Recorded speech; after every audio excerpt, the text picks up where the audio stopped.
दोस्तों मैं आज आपके लिए लेकर आया हूँ हस्तरेखा बहुत ही आसान तरीके से कैसे पढ़ें। तो इस वीडियो के माध्यम से मैं आपको बताऊंगा कि अगर आप हस्तरेखा देखना जानते हैं या नहीं भी जानते हैं तो इस वीडियो के माध्यम से आप हस्तरेखा देखना जरूर सीखना शुरू कर देंगे। क्योंकि आज हम बिल्कुल बेसिक से यानी जीरो से हम पढ़ने वाले हैं। हस्तरेखा यहाँ से हम जीरो से पढ़ने वाले हैं। तो अगर आपने चैनल को अब तक सब्सक्राइब नहीं किया तो चैनल को जल्दी से सब्सक्राइब कर लीजिए और बेल आइकन को प्रेस करके ऑल जरूर सेलेक्ट कर लीजिए, जिससे कि नेक्स्ट जो वीडियो जाएंगी ना उनका नोटिफिकेशन आपको सबसे पहले मिल जाए और आप उन वीडियोस को देख पाए। तो आज के वीडियो में हम क्या क्या क्लियर करने वाले हैं, पहले तो ये बता दूं कि अगर वीडियोस देखना शुरू कर दिया तो एंड तक जरूर देखें, बीच में स्किप बिल्कुल भी ना करें। तो आज के वीडियो में हम क्या क्या पढ़ेंगे, हम बिल्कुल जीरो से पढ़ रहे हैं, यानी बिल्कुल ऐसे मान लीजिए जीरो लेवल से पढ़ रहे हैं। आज की वीडियो में हाथ में जो ये अंगुलियां होती है ना, उनके क्या क्या नाम है ये क्लियर करने वाले हैं। इसे हम क्या कहते हैं, अंगुष्ठ कहते हैं, तो इसको भी पढ़ेंगे। उसके बाद में ये जो पूरी हथेली में ये जो उभरे हुए भाग हैं उन्हें हम माउंट कहते हैं। तो उन माउंट्स के बारे में आज हम पढ़ेंगे कि कौन सी अंगुली के नीचे के भाग को कौन सा माउंट कहते हैं। तो आज हम दो चैप्टर क्लियर करेंगे, अंगुली और उनके माउंट। तो आप वीडियो को जरूर देखिएगा और जिससे कि आपको आज इन दोनों चैप्टर का आपको बिल्कुल क्लियर हो जाएगा कि कौन सी अंगुली को क्या कहते हैं, उसका क्या नाम है और उसके नीचे जो माउंट होता है उसका क्या नाम है। तो एक बार मैं जो हाथ का वीडियो है वो एक बार शुरू कर लेता हूं, जिससे कि आपको अच्छी तरह समझ में आ सके कि आप उससे बहुत अच्छी तरह समझ पाएंगे। तो चलिए शुरू करते हैं। तो ये जो हमारी अंगुली होती है ना, जो अंगूठे के पास वाली अंगुली होती है उसे हम जुपिटर फिंगर कहते हैं। इसे हम जुपिटर फिंगर कहते हैं। यहाँ पर मैं देखिए यहाँ बता रहा हूँ, इसे हम जुपिटर, तो हम इसकी क्या कहते हैं, इसे जे का नाम दे देते हैं। देखो इसे जुपिटर इंग्लिश में कहते हैं, वैसे इसको बृहस्पति की अंगुली, गुरु की अंगुली भी इसे कहा जाता है। अब जो जुपिटर अंगुली होती है ना, उसके पास में एक लंबी अंगुली होती है, उसे हम मध्यमा भी कहते हैं। उसे इसे लंबी अंगुली जो होती है उसे मध्यमा अंगुली भी कहते हैं।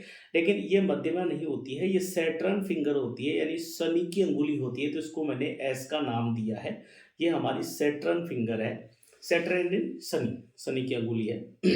उसके पास वाली जो अंगुली होती है ना, उसे हम जो से रिंग फिंगर कहते हैं ना, उसे हम कहते हैं सन फिंगर, यानी इसे एस का नाम मैंने दिया है, इसे हम सन फिंगर कहते हैं। ये सन फिंगर है हमारी। और उसके पास में जो सबसे छोटी अंगुली है उसे हम कहते हैं मरकरी फिंगर। मरकरी का मतलब बुध, बुध की अंगुली, इसको मैंने एम का नाम दिया है। तो यहाँ पर चारों अंगुलियां क्लियर हो गई है। अब देखिए यहाँ पर ये जो हमारा अंगुष्ठ है इसे हम अंगूठा ही कहते हैं। पाल मिस्ट्री में, हस्तरेखा विज्ञान में इसको बिल्कुल अलग तरीके से पढ़ा जाता है और इसीलिए ये बहुत ही महत्वपूर्ण है हाथ में, इसीलिए इसको अलग करके पढ़ा जाता है। ये हमारा अंगुष्ठ हो गया। तो एक बार ये 26 चीजें आपको क्लियर हो गई हैं। अब एक बार इनको हम मिटा देते हैं और अब आगे हम पढ़ते हैं इनके माउंट, क्योंकि मैंने पहले बताया था कि अंगुलियां पहले हम क्लियर करेंगे, उसके बाद में हम माउंट पढ़ेंगे।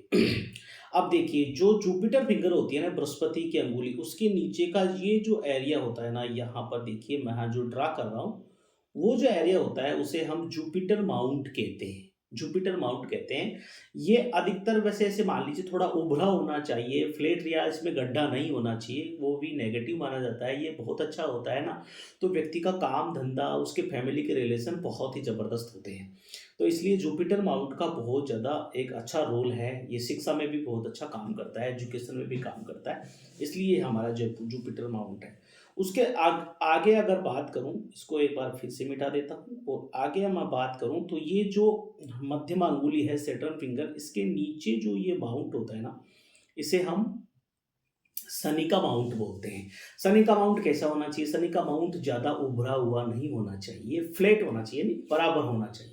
ये फ्लैट होगा तो व्यक्ति का काम धंधा बहुत अच्छा चलने वाला है और भाग्य भी उसका बहुत अच्छा साथ देता है, क्योंकि शनि जो है वो कर्म के देवता है। काम अगर ये बहुत अच्छे अपनी स्थिति में है तो जितना व्यक्ति काम करता है ना, तो उतना उसको लाभ मिलता रहता है। उसके आगे हम चलते हैं, फिर इसको मिटा देते हैं। फिर आगे चलते हैं हम यहाँ पे सन फिंगर के नीचे जो एरिया होता है ना, ये मैं ड्रा कर रहा हूँ, वो हमारा सन माउंट होता है, यानी सूर्य पर्वत होता है। ये बहुत ही इसका बहुत ही महत्वपूर्ण स्थान है और इस पे एक लाइन भी होती है जिसे सन लाइन भी बोलते हैं।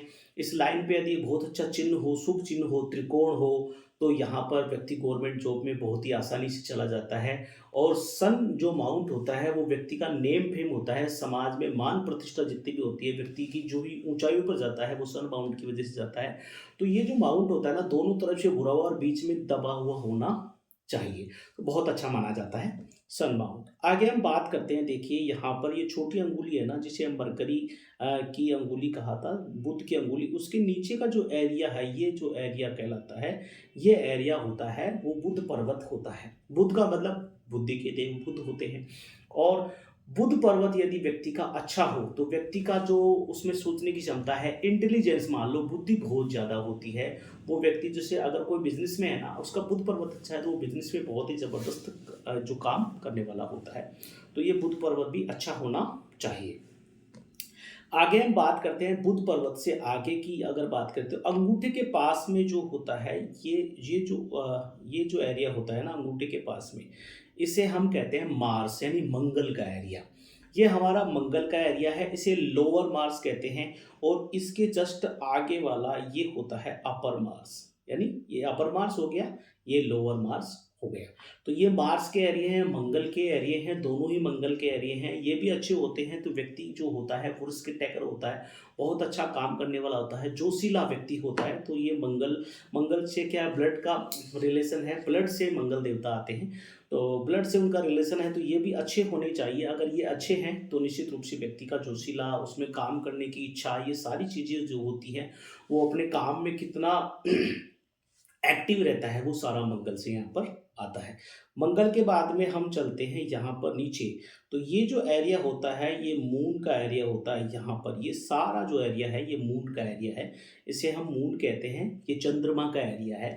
ये अच्छा होता है तो व्यक्ति जो होता है उसमें इमोशन होना या नए नए विचार आना, क्योंकि चंद्रमा मन का कारक होता है, उसका मन बहुत अच्छा रहता है, तो व्यक्ति का मन का कारक चंद्रमा है, तो ये हमारा चंद्र पर्वत होता है। आगे हम चलते हैं, इसको मिटा देते हैं। और उसके बाद में हमारा एक जो हो गया वो पर्वत हो गया वीनस, यानी ये जो पर्वत है ये पूरा वीनस का है। वीनस, वीनस यानी शुक्र का पर्वत, इसे हम शुक्र का पर्वत भी कहते हैं। और शुक्र जो देव होते हैं ना, वो राजसी ग्रह हैं।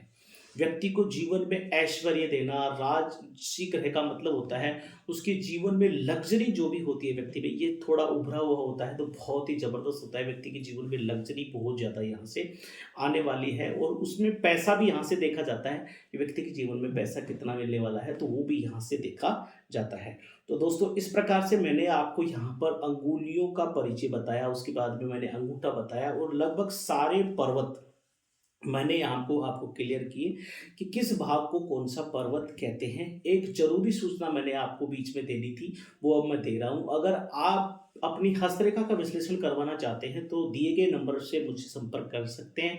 और यदि आप पूरी हस्तरेखा, डिटेल में हस्तरेखा और हस्तरेखा विशेषज्ञ बनना चाहते हैं तो मेरी जो ऑनलाइन क्लासेज हैं उनके बारे में जानकारी आप इसी नंबर पर ले सकते हैं, और आप भी मेरी तरह एक हस्तरेखा विशेषज्ञ बन सकते हैं। तो आज का वीडियो आपको कैसा लगा मुझे कमेंट करके जरूर बताइए, और जाते जाते वीडियो को लाइक जरूर कीजिएगा, और अब तक सब्सक्राइब नहीं किया चैनल को जल्दी से सब्सक्राइब भी कर लीजिएगा, क्योंकि आगे बहुत अच्छी अच्छी वीडियो आपको मिलने वाली है जिससे आप हस्तरेखा सीख सकते हैं। ज़्यादा से ज़्यादा लोगों को इसे शेयर कीजिएगा। मिलता हूँ नेक्स्ट वीडियो में आपसे बहुत ही जल्द, तब तक के लिए धन्यवाद, नमस्कार।